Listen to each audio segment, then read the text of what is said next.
So, problem 4 from the pre-calc test asks us, according to car and driver, an Alfa Romeo, I've drawn it here, has, at a speed of 80 miles per hour, or a velocity of 80 miles per hour, that's v for velocity, requires 160 feet, that's the distance required to stop. Assuming that the stopping distance is proportional to the square of the velocity, find the stopping distance required by an Alfa Romeo going at 30 miles per hour. Well, their description of the relationship between distance and velocity is a little bit of a mouthful, so let's take that down, take that piece by piece. The stopping distance, d, is proportional. That means it's equal to something related to the square of the velocity. So something related to, we're going to let this k be a constant that represents the proportion between distance and the square of the velocity. That's what they're really saying when they say that stopping distance is proportional to the square of the velocity. And then they want us to find the stopping distance required by this car going at 30 miles an hour.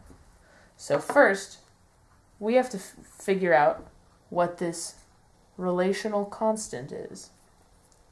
And we have enough information to find that out as it is. We can plug in our initial velocity and distance relationship. K has to be equal to the distance divided by the stopping distance divided by the velocity squared. And we already have a distance and a velocity squared that we can use. We have 160 feet as our distance divided by 80 miles per hour squared. So, if we solve this through, k is equal to 16 divided by 160 divided by 6400. It's quite a number. I don't really feel like figuring out what that is in real time, so we're just going to use this as our k. Now, if we want to solve how much distance it takes to stop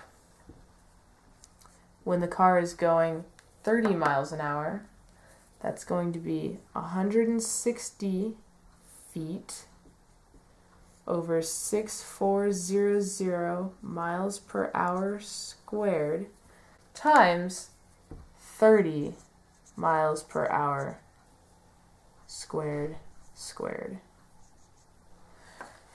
Then just notice that our units will cancel out, so we'll be left with feet as our distance. And the answer is, in fact, that the stopping distance when you're going 30 miles an hour is equal to 160 times 30 squared all over 6400 squared feet. Now, you can either plug that into WebWorks directly, or you can use a calculator to find an approximation and plug that in with at least 3 decimal places of accuracy.